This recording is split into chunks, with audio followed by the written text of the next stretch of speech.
आज 17 नवंबर और 17 नवंबर से बेसिक शिक्षा विभाग से संबंधित जो भी इम्पोर्टेंट न्यूज बन सकती हैं उनको हम वीडियो में कवर करेंगे, तो वीडियो आप पूरा देखिएगा।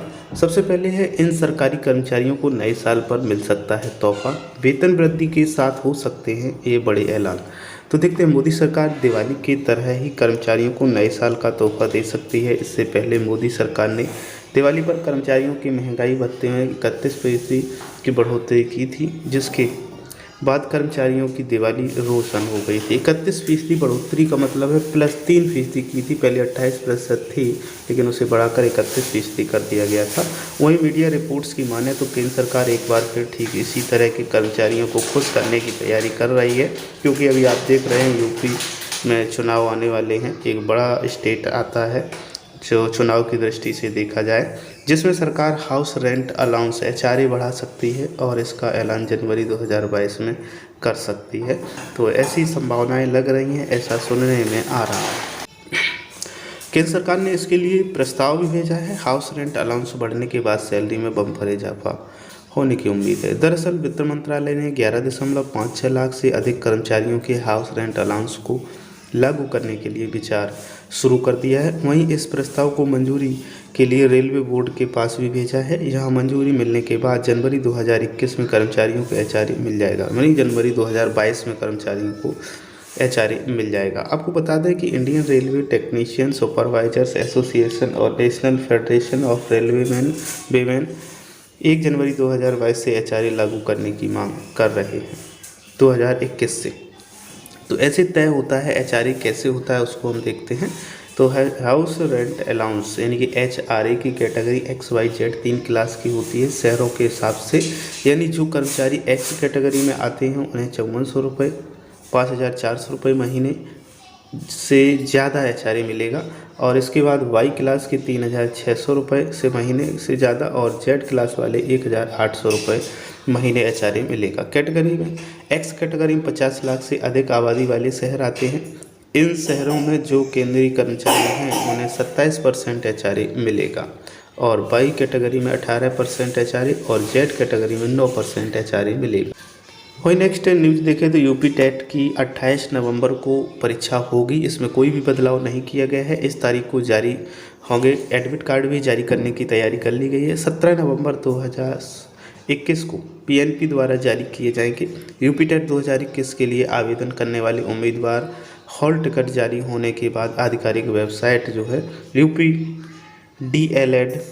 updled.gov.in पर जाकर अपने एडमिट कार्ड को डाउनलोड कर सकते हैं। तो यहाँ से ही ये जारी किए जाएंगे। वहीं नेक्स्ट न्यूज अगर देखें तो निःशुल्क लैपटॉप टैबलेट हेतु आवेदन पत्र का प्रारूप जारी कर दिया गया है। तो आवेदन पत्र का प्रारूप इस तरीके का है, सबसे पहले आप इसे देख सकते हैं। यहाँ पर ऊपर है उत्तर प्रदेश मुफ्त लैपटॉप योजना, और इसके बाद में नीचे students data format laptop tablet distribution ITI polytechnic UG PG BEd BTC UP board CBSE और सत्र 2021-22 के लिए। तो student name, gender, father name, mother name, date of birth, Aadhaar number, mobile number, email ID, permanent address, tehsil, district, pin code, native state, university name, institute name, students enrolment number और name of course, level of course. इसमें graduate, post graduate और डिप्लोमाधारी सभी सम्मिलित हो सकते हैं। Level of enrolled in current course year, और उसके बाद में फ़ी ड्यू इफ़ एनी। तो ये इस प्रकार से ये फॉर्मेट रहेगा। इसके साथ जो कागज़ लगने हैं वो हाई स्कूल व इंटरमीडिएट के अंक पत्र की छायाप्रति, प्रवेश रसीद की छायाप्रति, आधार कार्ड की छायाप्रति और निवास प्रमाण पत्र की छायाप्रति, 2 पासपोर्ट साइज के फ़ोटो और यहाँ पर हस्ताक्षर छात्र छात्रा के होंगे।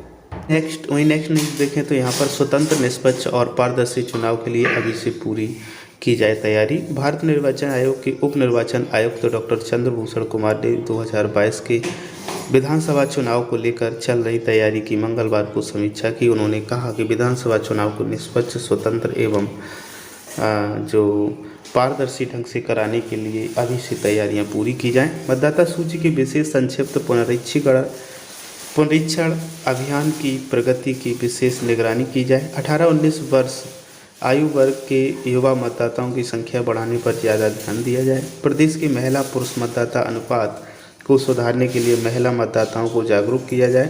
इसके लिए जिलेवार एवं बूथवार समीक्षा कर प्रभावी रणनीति बनाकर घर घर जाकर महिला मतदाता बनाएं और मुख्य निर्वाचन अधिकारी कार्यालय में आयोजित समीक्षा बैठक में इसकी जानकारी भी दी जाएगी। तो यहाँ पर एक हादसे की बात है, दर्दनाक हादसा, कुत्ते के दौड़ने से गिरे बालक के सीने में पेंसिल धंसने से मौत हो गई है। बलिया का मामला है, एक दर्दनाक हादसा सामने आया है।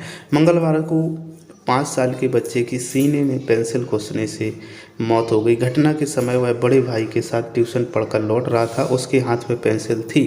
रास्ते में एक कुत्ते ने उन्हें दौड़ाया और ठोकर लगने से बच्चा गिर पड़ा और पेंसिल सीने में धंस गई, जिससे उसकी मौत हो गई। छोटे भाई की मौत से स्तब्ध प्रदीप का तबीयत भी बिगड़ गई है और डरा हुआ है और तेज बुखार। वहीं नेक्स्ट देखें तो लॉकडाउन का फैसला केंद्र सरकार पर। प्रदूषण नियंत्रण के लिए सुप्रीम कोर्ट के निर्देश पर केंद्र ने की राज्यों के साथ बैठक। दिल्ली एनसीआर में खतरनाक स्तर पर पहुंचे वायु प्रदूषण पर सुप्रीम कोर्ट की कड़वी फटकार के बाद मंगलवार को केंद्र सरकार ने दिल्ली सहित सभी पड़ोसी राज्यों के साथ उच्च स्तरीय बैठक की, जिसमें सभी राज्यों को बढ़े वायु प्रदूषण पर तुरंत काबू करने के लिए निर्देश दिए गए। साथ ही उनसे तय मानकों का कड़ाई से पालन कराने को भी कहा गया। इस बीच प्रदूषण पर केंद्र सरकार की ओर से वायु गुणवत्ता को बेहतर बनाए रखने के लिए बनाए गए आयोग ने पंजाब हरियाणा में पराली जलाने की घटनाओं पर नाखुशी जताते हुए धूल और वाहनों से होने वाले प्रदूषण को कम करने के भी निर्देश दिए। राज्यों के साथ इस दौरान लॉकडाउन पर भी लंबी चर्चा हुई। हालांकि सभी राज्यों ने इसका जिम्मा केंद्र पर छोड़ दिया। फिलहाल जो संकेत मिल रहे हैं उनमें केंद्र सरकार की ओर से साप्ताहिक लॉकडाउन का विकल्प पेश किया जा सकता है। वहीं आयोग के अध्यक्ष एम कुट्टी की अगुवाई में दिल्ली हरियाणा और सहित सभी पड़ोसी राज्यों के साथ हुई उच्च स्तरीय बैठक में वन एवं पर्यावरण मंत्रालय के सचिव, स्वास्थ्य मंत्रालय और कृषि मंत्रालय के वरिष्ठ अधिकारी भी इसमें सम्मिलित हुए।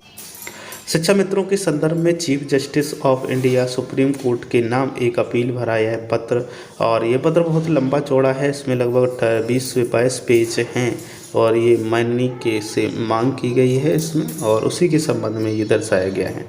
तो यहाँ पर ये पहला पेज देखें तो इसमें जो विषय लिखा गया है, क्या इस देश की नौकरशाही पर संविधान लागू नहीं होता, वह सर्वोच्च न्यायालय सिविल अपील संख्या दिया गया है कि संबंध में डायरी नंबर दिया गया है कि जल्द सुनवाई के लिए रिमाइंडर, तो उस संबंध में रिमाइंडर है। और यहाँ पर सेवा में chief justice of India supreme court of India, Tilak Marg, new Delhi के लिए लिखा गया है। वादी हैं संजीव कुमार, प्रतिवादी है उत्तर प्रदेश सरकार और एनसीईटी व समस्त जज।